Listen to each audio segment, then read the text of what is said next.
Vamos a hablar del concepto y la tipología de las heridas cutáneas complejas. Vamos a ver un poquito la anatomía, el proceso biológico de curación de heridas. Nos vamos a centrar también que lo más primordial es que el paciente no tenga dolor y vamos a comenzar a hablar de las lesiones por presión. Una herida se define como cutánea compleja cuando hay una pérdida de solución de continuidad de los tejidos, epidermis, dermis, incluso tejidos subcutáneos, músculo, etc. Hablamos de cronicidad cuando la evolución es mayor de 6 semanas. Se consideran tales lesiones las lesiones por presión, que las conocemos perfectamente, las lesiones asociadas a la humedad, las úlceras vasculares, que pueden ser arteriales, venosas, de diferentes componentes, ya veremos vasculitis, úlceras Martorell, etcétera, prediabéticos, neuropáticas, las úlceras por envejecimiento, que le llamamos dermatoporosis o por arteriosclerosis, úlceras paliativas, tumorales, iatrogénicas o atípicas como la úlcera de epidermo gangrenoso, vasculitis, Martorell, calcifilasis, etc. Lo más importante que vamos a aprender en este módulo es lo complejo que es la piel, es un órgano muy extenso y que para poder hacer un diagnóstico tenemos que hacer una valoración integral. Una vez que hayamos recogido todos los datos, tenemos que llegar a un diagnóstico y tener que saber la etiología por lo que ha aparecido la lesión. Si llegamos a esa conclusión, podremos poner el tratamiento adecuado, si no, no lo estamos haciendo bien. No podemos tratar a todas las heridas de la misma manera. Este algoritmo lo vais a encontrar en el manual. Tenemos que hacer una valoración de la lesión, pero también del estado general del paciente, comorbilidades, edades, para tratamiento. Tenemos que hacer una exploración física, si es en miembros inferiores, tenemos que hacer un ITB, ver nutrición, la analítica, cómo está la albúmina, el hierro, valorar el dolor y luego la lesión en sí, que ya sabéis, el tipo de tejido, el tamaño, el exudado. Y tenemos que valorar también de forma psicosocial al entorno, al paciente, al cuidador, los cuidados que van a poder llevar a cabo. Incluso está el nivel socioeconómico para saber si puede invertir en alguna medida de prevención o de apoyo que nos pueda ayudar. Cuando ya hemos hecho la valoración, tenemos que diagnosticar y ver la etiología, porque no vamos a tratar lo mismo una lesión por presión que una por humedad. El tratamiento es totalmente diferente. O una úlcera arterial de una venosa, ya lo veremos. Y recordar que no nos podemos centrar solo en el cuidado local, el concepto ese de time que teníamos antiguo, sino que tenemos que ampliar y tenemos que hacer unos cuidados generales. Cuidados de la piel, nutricional, si hay un problema diabético, control de hemoglobina, cese de tabaquismo, etcétera. Ahora lo iremos viendo a lo largo de la sesión. La piel es un órgano complejo, el más extenso que tenemos, está formado por 3 capas, las conocéis perfectamente. La epidermis es la más superficial, el estrato córneo es la más externa, la que se va descamando, el estrato basal es donde se forma la célula principal, es el queranocito.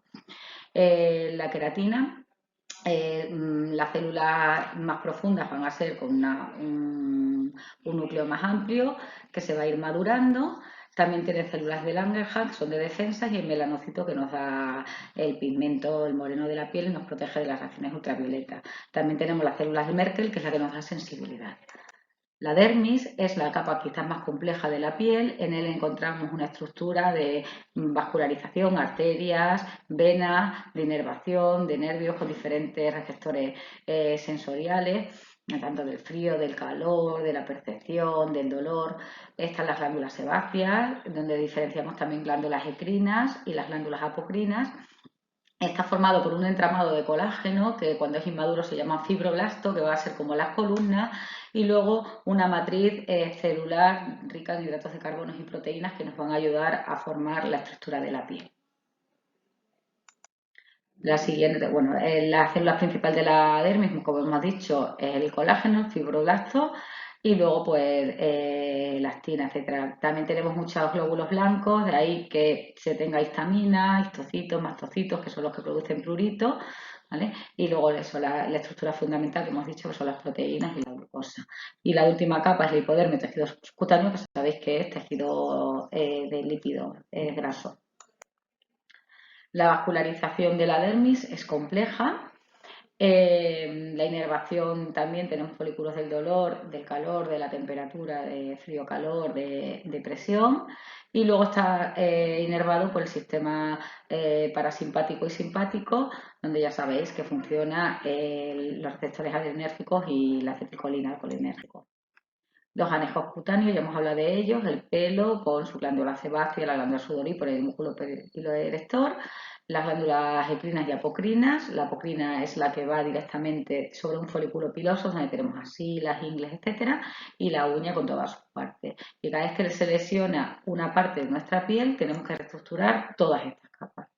Las funciones de la piel también las conocéis: protectora, de intercambio, metabólica, sintetiza vitamina D, sensorial, termorreguladora. Y lo que tenemos que conocer es que cuando se produce una solución de continuidad de la piel, una herida, hay un proceso biológico, fisiológico de curación, que aunque no hiciéramos nada, siempre el organismo va a tender a curar la herida. Este sería un poquito el proceso, ¿vale? Aparece una vasoconstricción, luego una vasodilatación para que lleguen más células para que se produzca la desviación y la retirada de este tejido necrótico, y luego se va a llegar a una neovascularización para formar más vasos, más células, para ayudar a que se formen más fibroblastos, más colágeno y esa matriz celular que hemos dicho, para que de la granulación pase luego a la epitelización.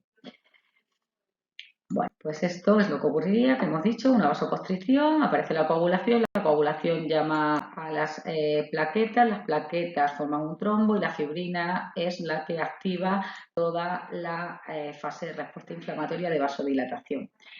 Llegan los macrófagos y los policelulares, es que nos van a ayudar, son defensas que nos van a ayudar a retirar todo ese tejido esfacelado y necrótico.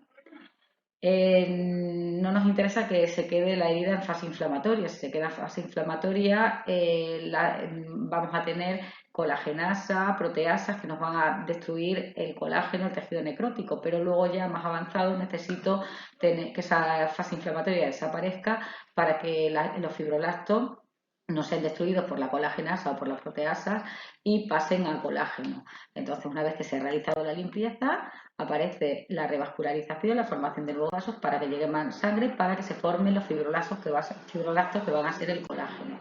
Ese colágeno también va a ser ayudado por las células endoteliales, que ayuda a la revascularización, y se va a formar el nuevo tejido de granulación.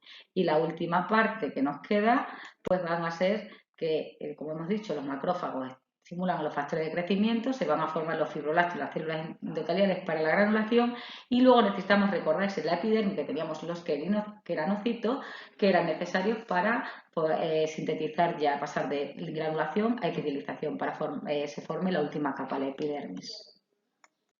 Y esto, que parece muy sencillo, es un proceso muy complejo que tiene el organismo y que de forma fisiológica se produce. Lo que tenemos que hacer es intentar ayudar con el material de cura y con los productos que tenemos en el mercado para que esta etapa se acelere, no la paremos. ¿Vale? Muchas veces lo que ponemos es un apósito de colágeno en fase de inflamación, que ahí tenemos proteasas, y lo que hace es romper el colágeno, no nos vale. O al revés, estamos poniendo, eso también es muy típico, en estadios finales, cuando ya el tejido está en granulación y tiene que pasar a epitelización, estamos poniendo colagenasa, el famoso irusol, entonces nos está parando porque nos está rompiendo los fibroblastos.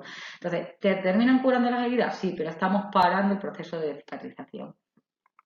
¿Por qué cronifica una herida? Porque a partir de ahora el objetivo de esta formación es que las heridas puedan ser complejas, pero que no se hagan crónicas, que tengamos capacidad de solucionar la lesión y sobre todo de prevenirlas.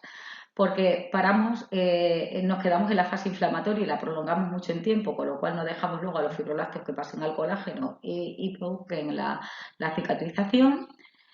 Porque muchas veces rompemos la matriz celular por desligamientos mecánicos, porque no dejamos la temperatura óptima de crecimiento, por formación de radicales libres, ¿vale? O porque muchas veces no dejamos eso, que termine el proceso de fase, porque estamos continuamente interrumpiendo a la herida. Los tipos de cierre de las lesiones las conocéis: de primera intención, que es por sutura; segunda intención, un cierre de forma fisiológica; la tercera es cuando se empieza con sutura y al final se hace una adherencia o nos interesa hacer una segunda intención; y la cuarta intención, que yo cada vez la utilizo más, se puede hacer tanto en especializada con injertos o colgajo, o lo que son injertos autólogos en sello, que se puede hacer desde una cirugía menor, tanto en hospitalización como en atención primaria. teniendo los conocimientos y las destrezas. El objetivo de este curso es que esta formación es que ahora, a partir de ahora, no mandemos una herida, digamos, ¿qué le pongo? Sino ¿qué es? ¿Por qué ha salido eso? La primera foto es una lesión en miembros inferiores y se podría confundir con una isquémica arterial, pero esta señora sí tenía pulso, se hizo un ITV, era muy dolorosa, con lo cual tampoco cuadraba una herida venosa, entonces hay que poner un diagnóstico para saber cuál es el tratamiento específico. La segunda foto que tenéis en el medio pareciera de una lesión en miembros inferiores y al final es un carcinoma, es un epidermoide, entonces lo que tenemos que aprender ahí es no tocar nada y derivar, en este caso ya por el tamaño, a cirugía plástica, porque lo que podemos hacer con la manipulación es diseminar el cáncer y producir todavía más daño. Y la tercera lesión es una lesión por humedad y también una mezcla de fricción, cizallamiento, que las lesiones por humedad muchas veces lo que ponéis son apósitos de cura en ambiente húmedo y empeora todavía la lesión. Ya veremos que son en espejo, son muy características y lo que no debéis de poner es un tratamiento que aumente la humedad. Y es ahora mismo casi lo que se está haciendo en este tipo de lesiones, lo que va muy bien son soluciones secantes, el zinc, incluso betadine, que es muy secante si no tuviéramos zinc en spray, etcétera. Con lo cual, no se instala ningún tratamiento tópico hasta que no sepamos claro qué tipo de diagnóstico tenemos. ¿Cómo hacemos el diagnóstico? La clave, conocer al paciente. A partir de ahora solo no me puedo centrar en la herida, tengo que conocer todo. Datos del paciente, antecedentes, problemas que tiene, patologías, si tiene una enfermedad autoinmune, si está con quimioterapia, una exploración física, los pulsos, pruebas complementarias. Hemos dicho que es muy importante ver la analítica, la alimentación, las proteínas, para poder hacer un diagnóstico y también tengo que saber qué tratamiento se les ha puesto, qué le había ido bien, qué le ha ido mal, con qué hemos tenido, no, se nos ha parado la herida, etcétera. Deciros que para cualquier tipo de material fotográfico necesitáis un consentimiento que normalmente lo pedís verbal, que os aconsejo que lo tengáis por escrito porque os quita el móvil o es un delito penal la violación de la confidencialidad de datos, entonces deberíais de pedir permiso a los pacientes, que os veo muchas veces haciendo fotos a cosas que os llaman la atención y que sepáis que la ley dice que hay que tenerlo por escrito. Quien lo necesite, yo tengo que aprobar el comité de bioética un documento donde autoriza y se pide y lo firma el paciente, o incluso si quieres presentar algún caso clínico o algo a un congreso o investigación también un poquito más completo. Vamos a tener que dejar ya las iniciales de TIME porque el TIME solo se centraba en la herida, tejido de necrótica, inflamación, exudado y epitelización y nos vamos a centrar más en los nuevos conceptos. A mí me gusta mucho Heide porque es muy fácil hacer una historia clínica, hacer una exploración del paciente, ITV, valorar, ¿vale? Investigar todo lo que ha ocurrido, cómo empezó, qué tratamiento se le puso, hacer un diagnóstico y una vez que se tiene el diagnóstico, entonces la intervención, tanto a nivel general, si es un diabético mal controlado, controlar esa diabetes, si es un fumador y tiene una isquemia, un cese del tabaquismo, etcétera, y aparecer con y el tratamiento luego local de la herida. Aunque desde todas las organizaciones se está fomentando el concepto de dominante porque es mucho más completo, pero me parece un poquito más complicado de aprender, ¿vale? Que trata la herida de forma local, deslizamientos, control de infección, inflamación, etcétera, y de forma general, las descargas, la nutrición, la vascularización, la educación para la salud, la medicación que toma, etcétera. Recordar de nuevo que es necesario hacer una valoración integral. Esa valoración, ya hemos dicho que es recoger todos los datos que podamos del paciente, por qué ha podido aparecer eso, las patologías, tenemos que pasar las escalas y tenemos que ver, una vez que tengamos la valoración del paciente, de los cuidados y de la lesión, hacer un diagnóstico, la etiología y trabajar no solo sobre la herida, sino sobre los cuidados generales, el cuidado de la piel, superficies de apoyo de alivio de presión, nutricional, tanto del dolor, etc. Aquí ya desgranamos un poquito más lo que os estoy contando, la valoración del paciente, que la conocéis, factores de riesgo, inmovilidad, incontinencia, problemas de nutrición, deterioros cognitivos, enfermedades neurológicas y de enfermedades que puedan interferir en el proceso fisiológico de curación, como es una diabetes mal controlada, una hipertensión, dislipemia, procesos oncológicos, tratamientos inmunodepresores, edad avanzada, hábitos tóxicos, lo pongo en rojo, el tabaco es un vasoconstrictor, hace que no llegue bien el riego y en partes distales, orejas, pezones, miembros inferiores, es el responsable de que la herida no vaya bien. Hábitos de higiene, fármacos, ya sabéis que los corticoides, los anticoagulantes, los AINE, inmunodepresores, disminuyen todo este proceso fisiológico de cicatrización. Como tenemos, es muy importante, no come bien, no, tenemos que ver cómo está de albúmina, las proteínas, porque como habéis visto, hablamos de fibroblastos y colágeno, y el colágeno es una proteína y es muy importante en el proceso de cicatrización. Como tenemos el colesterol, porque hemos dicho también que la última capa es el colesterol y todas las capas también van a tener entre las proteínas y el hidrato de carbono moléculas de colesterol, como estamos de vitamina A, como ácido fólico, etcétera, que las necesitamos para la formación de la epidermis. Como tenemos que contar con los cuidadores, no podemos ser imprescindibles, tenemos que llegar, dar la formación y que los cuidadores nos ayuden al tratamiento de las lesiones y las escalas que tenemos pertinentes, porque tenemos que registrar. Es importantísimo que identifiquéis al cuidador principal, si es el propio paciente o quién es del entorno, para enseñar las buenas prácticas. Y tenemos que saber también un poquito en cómo se mueven ambientes socioeconómicos para saber si podemos prescribir unas medidas de prevención, una terapia de alivio de presión que sea más adecuada, etcétera. Porque algunas cosas sí están financiadas, pero algunas otras las tiene que pagar el paciente. Y la valoración de la lesión, que esa la sabéis hacer muy bien, pues desde estadio, tamaño, tipo de lecho que presenta, es sudado, cómo está la zona perilesional, si aparece dolor, tiempo de evolución, tratamientos que se le han puesto, otros síntomas, si tiene prurito, etcétera, si está macerada. Y es muy importante el registro.